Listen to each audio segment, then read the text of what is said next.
Hey guys, my girlfriend and I Hello. have been playing plenty of Stardew Valley on our channel and we've come up with some great tips for beginners. So let's get on with. Tip number 1. Seeds like cranberries are completely busted in Stardew Valley. You plant them once and they keep producing crop till the end of the season. No need to keep running to pears and replanting. To make the most money in the early game, look to plant potatoes in the spring, blueberries in the summer, and cranberries in the fall. The crop that will save you the most time though is corn, since it grows through both the summer and fall.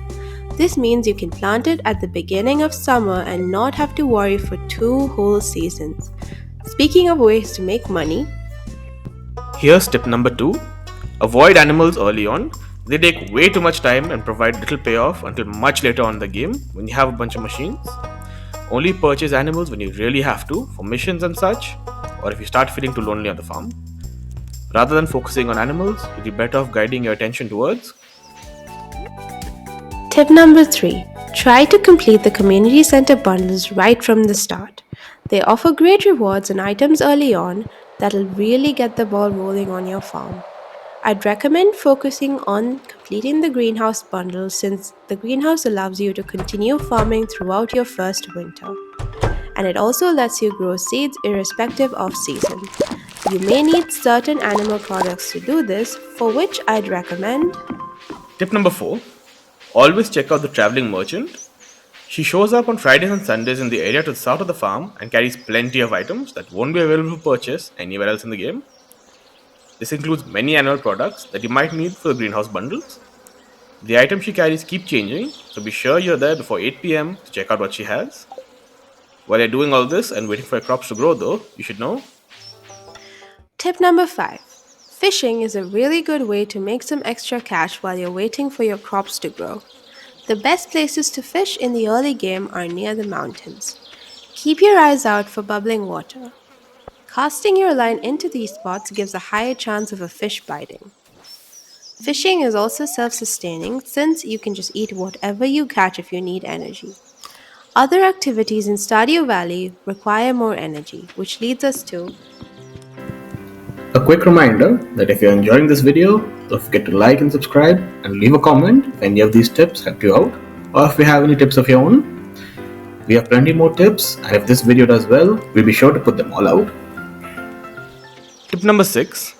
From the 15th to 18th of spring, all the bushes in Pelican Town fill up with salmon berries.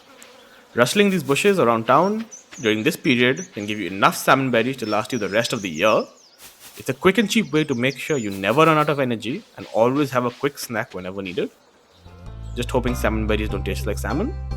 Foraging for salmon berries is good, but tip number 7. Foraging in the early game has many benefits.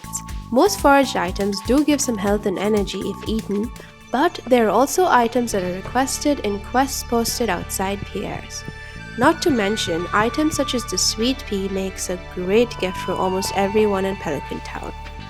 Only Clint, Grumpy George, and Sebastian don't like it. That being said, all that fish and foraged goods will be difficult to carry, so tip number 8. Invest in a backpack early. The first backpack upgrade is almost essential since it lets you carry all your tools and leaves you some room to carry other things.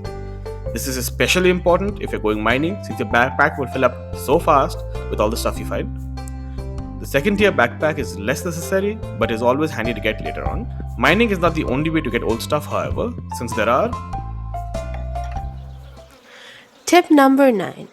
Artifact spots all over the place are marked by the little worms coming out of the ground. Use your hoe on these spots to get all sorts of goodies, such as mixed seeds, clay, and you guessed it, artifacts that can be donated to the museum. Don't donate all of them though. oh, chicken statues for the win. Tip number 10. Paths aren't just for eye candy, they increase your walking speed. I like to lay mine from the house to the south exit of the farm. This gives me a quick escape whenever I steal all of my partner's seeds and want to make a quick getaway to sell them at PS. The path also increases the speed of your horse, which helps out whenever you're riding. Hey guys, if you like those tips, don't forget to like and subscribe and check out our channel for more content just like this. We have plenty more gaming content, including our series focused on spreading chaos throughout Stardew Valley. Stop sharing. Do you think that was okay?